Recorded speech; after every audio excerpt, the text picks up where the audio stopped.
Don't you hate all these AI thumbnails all over YouTube? Well, I sure do. And if you're a new content creator who wants to make YouTube thumbnails, I'm going to show you an easy way to do it in under 10 minutes just because of the fact that I am a graphic designer and also I am super duper duper duper lazy when it comes to making YouTube thumbnails. Now, when it comes to YouTube thumbnails, whatever your subject matter is, I am an art channel, so I have to like look at other art channels when it comes to having thumbnails, is to look for references. So if you're someone who's a gamer, look at your favorite gaming streamer and see how they set up their thumbnails. Or if you're someone like me who is an art channel, check out the artists and see like what they do for their thumbnails. So for me, I do a lot of live 2D and art tutorials when it comes to illustrating. So I would go for other creators who have similar backgrounds as I do and see what their thumbnails look like and try and replicate that or find my own style on how to go about it. But for today, I'm going to do something simple and easy just because this is a setup that has never done anyone wrong, which is adding the background of whatever game or scenario you're going to experience throughout the YouTube video and having your character or your face on the sidelines and maybe adding some cute effects or so on to make it like a little pop a little bit. So for me, I use Photoshop, but originally when I didn't know how to do Photoshop stuff, I did use Procreate. You can also use Clip Studio Paint and any free asset as well, like Canva or Ibis Paint. Everything that I do, you can replicate easy peasy. Now, first is the image. So I do have it clipped already to my background, but usually what I do is that I make a square. So I'm gonna make this transparent. As you can see in Photoshop, this is just the easy way that I do it, and also I have more control, but you would generally just make a square and have the background be a different color. But since I have like a setup where like all my tutorial videos are white with background, like have white outline backgrounds, I leave it white. But you can generally change the color of this to be like whatever color you desire. So let's say I wanted yellow, I would just switch it over to wrong button. Yellow. So then I have the square, right? I make the square. And then I have the image, which I'm going to be making a thumbnail based off Live 2D. I'm going to be doing an ear tutorial. So I'm showcasing how I do Live 2D rigging for my ears. And I have the image of the Live 2D program and my character making a face with the ear movement going up and down. So that is going to be the image that is displayed. I recommend whenever you do something that involves like having the focal point of the video be presented, make that big and make that presentable, make it easy for people to see. So let's say I have like a game, I would have the game's image like their I guess their front page. You can get that from Google. Like let's say if I looked up peak, I would find peaks like 1920 by 1080 image of their header and use that. You can also look up transparent images of people's logos. Like if I need the peak logo, I would just look up a transparent image.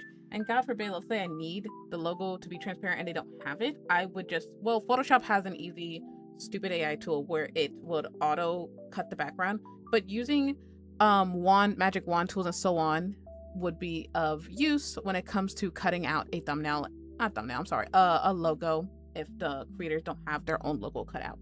Since I'm on a computer, life is easy. So let's say I need this. I could just say copy image, come to Photoshop, and I think it's clipped on something. No, it's in the background. Boop. I have peak. But for now, I'm not a gaming YouTuber. Now let's say you want a little character because I add a little character of myself.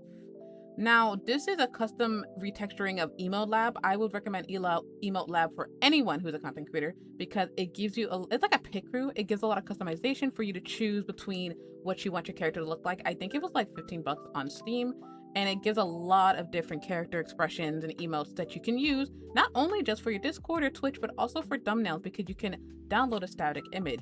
So you can use static images of yourself working and doing whatever for the thumbnails. Now I have my custom retexture of an Emote Lab because you can usually retexture it yourself or commission someone on VGen like I did, so you can have it look more unique and more yourself, more authentic, you know? So I used my Emote Lab images, but if you're someone who's in Live 2D, you can use the screenshot feature and get a transparent image of your model. PNG tubers, I'm pretty sure you have transparent images of your models because you have to put PNGs into the program. And if you're someone who's 3D, I'm so sorry, I'm not a 3D VTuber. And if you're a face cam streamer, having a picture of yourself with your phone and then cutting yourself out to be transparent is also beneficial. So there's many ways to present yourself and put yourself on the sidelines. No matter what kind of content creator you are, having a recognizable face or any type of recognizable artwork of yourself being on the thumbnail will be more beneficial than ever using AI. Remember that being a content creator is all about branding and all about how you present yourself. So you want your more authentic self to be presented. So always having consistency when it comes to your look and generally having your original character or presentation is best than having some AI slap or having some type of like just anything that's not you, you know?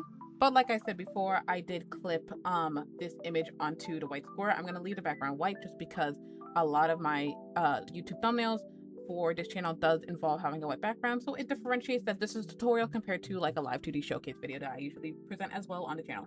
But like I said before, I'm gonna add my character. And on Photoshop, if you just double click, not like that, if you just double click, it presents to you the effects panel. I use stroke and I go by like 16 around the character, and you can always adjust it and so on and so forth.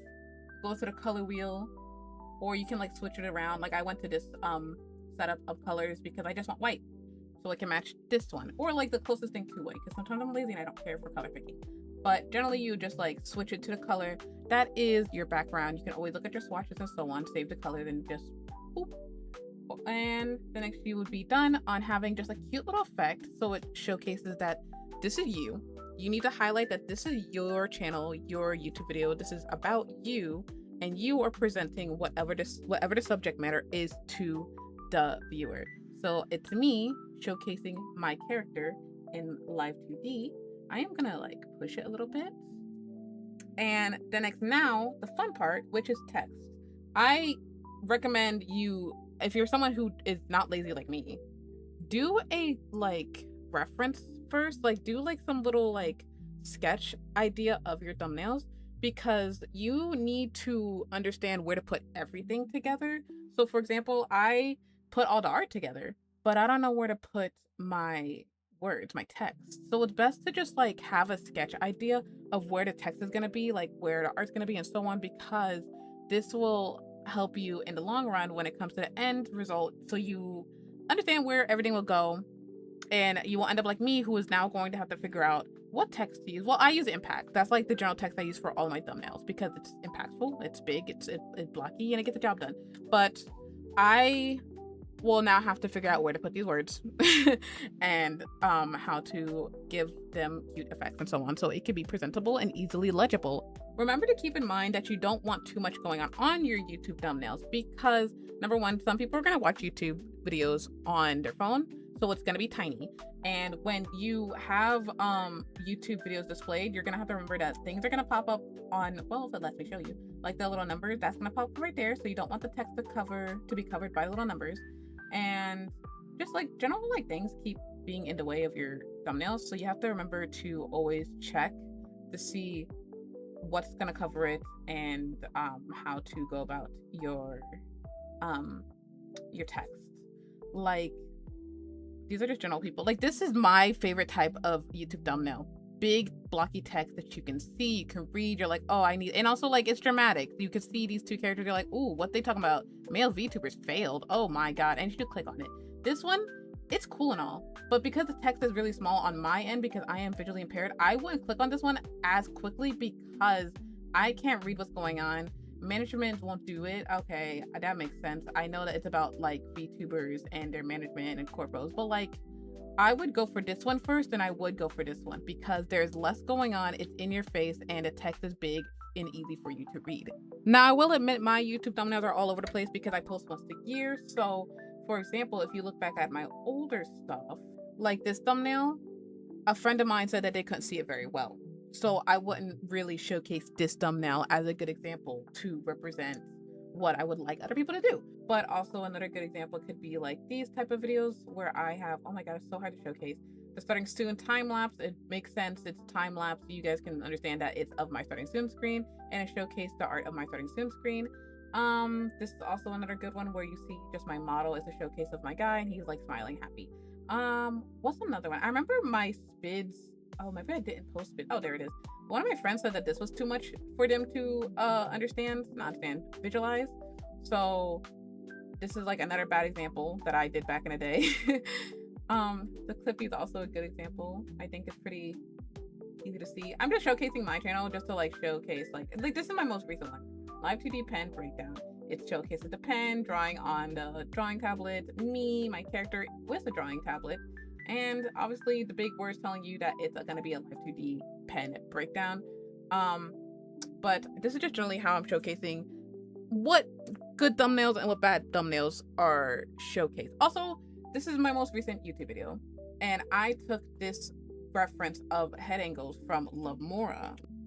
Yep, this is her reference. This is my reference. I took Lovemora as my point of reference for my most recent thumbnail, because the idea of splitting it to see the bad versus the good and having Live 2D breakdown with the Live 2D logo is actually really good for people to understand that this is going to be a Live 2D breakdown video. As you can see, I'm trying to add the logo, and we're just gonna take the wand tool and bam, and now I have it transparent. Cool. So what I did for the text is that I added the Live 2D logo next to it. I added animal ears Live 2D breakdown, and I'm not the best at titles, so if you could theoretically think of a better title, gimme, I don't know, but this is generally how I would go about making a simplistic way of a YouTube thumbnail, where it's just text on the top with the logo of the program, my character, and my character again. And that's generally how I would go about it. If you have any questions or any other way that you would like to present yourself use the thumbnail, I would love to hear it in the comment down below. But in a general sense, it is very dummy easy to make a YouTube thumbnail. Like, if my yapping wasn't here, low-key, all you have to do is just like image, clip, image, effect, text, effect, image. And it's simple, it's easy. So other than that, yeah, if you're someone who uses AI, stop.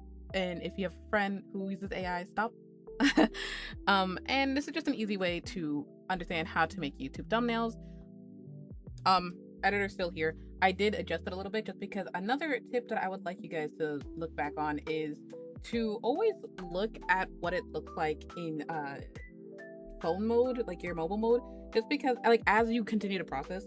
So I had to switch a thumbnail like 3 different times because I looked at how it looked mobily and I was like, I can't read the text.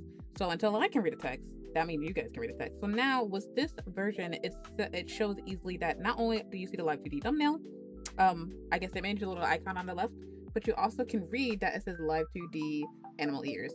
So I did have to make sure it's less wordy because I think I had 4 words. So make sure it's like 3 words minimum.